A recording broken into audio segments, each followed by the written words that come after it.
Hey, so it's Jake Mace, and we're here at Shamus O'Leary's Tropical Fruit Trees, and my wife Pamela, who's videotaping this for us, she was just marveling at the smell and the scent that these guys are putting off. And what kind of plant is this? That is a Plumeria,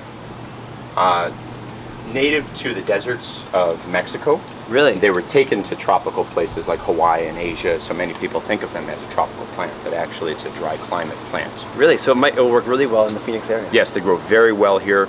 The only enemy of Plumeria here is too much cold in the winter. For that reason, I container grow them. And once we start getting into the low 30s, freezing level, I'll bring them onto the covered patio, and that's where they'll stay for the winter. And that's enough, just the patio is enough to protect them? Yeah, they're fine with that. Now, if you do have a somewhat protected spot in your yard, such as a courtyard or something that's surrounded by other foliage and walls, you can put one in the ground, and they do well here in that situation, if you have that type of microclimate. If not, just container grow them. They're slow growers, easier that way. So if you had like a front porch to feature or a courtyard to feature, these would be a great feature plant in a nice decorative pot. Correct. That you can then bring in the winter. And many people do that. They are somewhat deciduous. So when we start getting into the cold, too much cold, they'll drop their leaves, and they're generally bare for about 4 months. At which point you stop watering.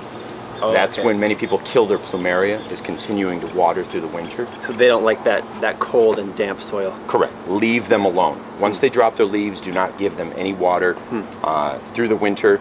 Some people will put them away in the garage just so they don't get water. They'll hide them somewhere. Leave the things alone. They're just sticks. And then generally this time of year is when they start to releaf, and you'll start getting some flower stalks here. And they'll bloom all the way up through November, December, depending on what the temperatures are like. And this one you were remarking is a rare one to find, called a Marco Polo Plumeria? This one here is a Marco Polo, which is a hard to find collector specimen. This is actually the first time that I've seen that flower in person, and that just opened up this morning. Wow. Plumeria, extremely fragrant. This is the source of the Hawaiian lei. Oh, okay. When you get off the plane, they put the lei around you, like on Fantasy Island. Yeah. This is the plant that they come from. Beautiful plants. They like the heat.